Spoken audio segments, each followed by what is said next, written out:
Halo semuanya, kali ini kita lanjutkan lagi tentang yang namanya pemrograman berorientasi objek. Nah, di sini kita akan bahas lagi yang namanya swing, tapi kita akan fokus ke komponen-komponen ini, ya. Jadi combo box, list, dan seterusnya. Dan juga kita akan memahami event handling yang sering dipakai. Ini detailnya. Oke, pertama combo box. Combo box bentuknya seperti apa? Bisa lihat di sebelah kanan, gitu ya. Sebelah kanan paling bawah tentang role. Jadi combo box ini biasanya adalah campuran antara text field dengan list. Ketika kita klik, maka dia akan menampilkan daftar, daftar yang bisa dipilih. Nah, jadi biasanya di sini nanti kita tinggal pilih satu, maka nanti dia akan otomatis terganti nilainya. Kepakainya di mana? Ya, ini contohnya banget. Bisa dilihat di gambar role. Role kan bisa macam-macam ya, bisa admin, bisa owner, dan seterusnya. Tapi hanya bisa pilih satu. Ada beberapa metode penting, yaitu get selected item, yaitu menentukan item yang dipilih, dan juga get item count, berapa jumlah item yang ada di combo box tersebut. Event handling yang sering dipakai adalah action event dan property change event. Jadi ketika nilainya diganti, itu apa yang dilakukan. Kedua, JList. JList ini mirip sama combo box, cuman bedanya apa? Pertama, tampilannya tentu saja jadi bentuknya kayak list, dan orang bisa milih lebih dari satu. Jadi tidak hanya satu saja. Contoh nih, misalkan kita pengen hari-hari yang kita kerja ada apa aja. Nah, bisa dipilih lebih dari satu. Gimana cara milih lebih dari satunya? Nanti user tinggal menekan Ctrl Shift pada keyboard, lalu menekan nilai yang diinginkan. Jadi nanti bisa lebih dari satu. Nah, kita bisa mengambil nilainya dengan pertama pakai is selected index. Jadi nanya di indeks tersebut diklik apa enggak. Jadi kalau is selected index 5, berarti ditanya tuh pada posisi kelima diklik atau tidak. Ada juga is selected empty, jadi ngecek apakah ini listnya tidak dipilih sama sekali. Ada juga get selected index, jadi mengambil satu pilihan. Get selected value, mengambil satu nilai. Get selected values berarti mengambil banyak nilai. Get selected values ini hanya dipakai kalau kita memungkinkan untuk dia bisa pilih jawaban lebih dari satu. Yang sering dipakai adalah list selection event dan property change event. Ada juga checkbox. Checkbox ini biasanya untuk toggle switch yang diberi label. Jadi ini biasanya kalau kita bikin eh, akun gitu ya, kan ada tuh syarat dan ketentuan berlaku. Itu kan biasanya di bawah ada checkbox I agree with all terms and conditions. Nah, kurang lebih seperti itu. Jadi nilainya adalah dicek atau tidak. Jadi cuman bisa is selected, kita cek, kita tanya apakah terpilih atau tidak gitu kan. Dan bisa juga kita set selected-nya. Contoh kalau di sini kan, orang kendaraan bisa mobil dan motor. Gitu kan. Jadi bisa dua-duanya dicek. Yang sering dipakai eventnya adalah action event. Radio button and button group. Nah, kalau di sini ini mirip dengan checkbox, cuman bedanya di sini penggunanya secara berkelompok dan kamu hanya bisa pilih satu. Contoh, gender. Gender kan nggak mungkin ya. Jadi gender kamu adalah pria dan wanita. Pasti salah satu.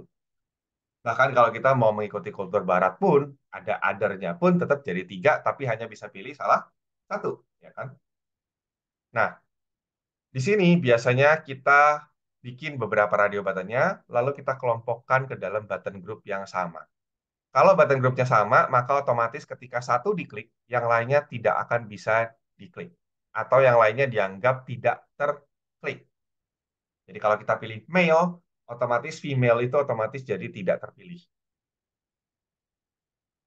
Nah, beberapa metode penting adalah is selected, jadi mengecek apakah radio button tersebut dipilih atau tidak, dan set selected.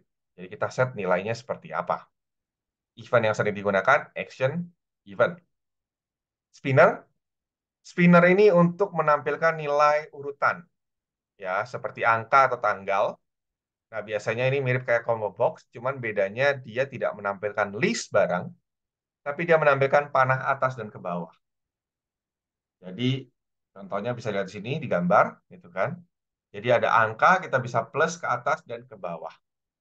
Ada tiga tipe dasar dari spinnernya. Spinner list model, spinner number model, dan spinner date model. Ini memang lebih enak kalau dicoba sendiri ya. Ada juga slider dan scroll bar gitu ya. Ini sebenarnya mirip cara kerjanya dan kita bisa pilih mau horizontal atau vertikal. Ada juga nilai minimumnya, maksimumnya, dan inisialnya. Kepakainya kapan? Kita mungkin bisa lihat di slider deh. Slider ini biasanya kepakainya kalau kita ngatur volume musik. Jadi, lihat di sini contohnya ya di sebelah kiri. Nah, itu adalah slider. Jadi kita set nilai awal, nilai akhir, terus nilai pertama kali pas formnya dibuka seperti apa, gitu kan. Nah, scroll bar sebenarnya mirip seperti itu juga, walaupun memang lebih jarang dipakai karena bentuknya ya beda ya. Biasanya ini scroll bar harus dikombinasikan dengan benda-benda lain biasanya. Nah, di sini kita bisa mengambil nilainya gitu kan dengan menggunakan adjustment listener yang memiliki metode adjustment value change untuk yang scroll bar. Sedangkan slider kita menggunakan change listener yang mempunyai metode state change. Nah, ini contoh programnya gitu ya untuk slide it up. Ini kalau di coding semua secara manual. Tentu ya sebenarnya tidak harus seperti ini. Kalau kita sudah pakai NetBeans, bisa langsung drag drop, kita setting, lalu bisa tampilannya seperti ini juga gitu. Oke, berikutnya kadang-kadang kalau kita bikin aplikasi, ya terutama aplikasi desktop, aplikasi komputer, kita perlu yang namanya menu. Nah, di sini ada menu bar, J menu, dan menu item. Jadi menu ini adalah menu standar yang bersifat pull down. Menu itu bisa berisi menu lain yang disimpan sebagai submenunya. Jadi kan kita kan sama juga ya ketika kita buka menu gitu kan. Kadang-kadang mungkin ada menu lagi, menu lagi, menu lagi. Dan di sini kalaupun mau bisa menyimpan berbagai komponen di dalam menunya. Bisa ada checkbox, radio button, memang tapi tidak umum. Nah, menu ini kalau untuk menyimpan dalam bentuk horizontal bar, kita bisa menggunakan J menu bar. Gitu ya, menu bar dan ini bisa dimasukin di top, bottom atau middle. Jadi di sini kita set menunya gitu kan. Lalu nanti dia akan otomatis tampil di atas seperti ini. Nah, ini bisa macam-macam isinya gitu kan. Terus kita juga bisa set shortcut-nya itu bebas gitu kan. Jadi ini mempermudah pengguna nanti. Kalau misalkan dia hafal, oh ya, shortcut-nya adalah Alt C, Alt X. Nah, nanti dia bisa langsung. Nah, perhatikan di sini, lihat di sini menunya, ya, menu bar nanti otomatis akan tampil di atas. Kita bisa tambahin nih. Tambahin, terus kita juga bisa nambahin logo nih kalau mau. Logo, terus juga bisa nambahin shortcut gitu kan. Dan bisa nambah menu ke sampingnya. Begitu. Ada juga yang namanya kalender. Nah, kalender ini ya seperti namanya untuk menampilkan kalender. Karena kan kadang-kadang mungkin kalau kita masukin data kalender tuh ribet.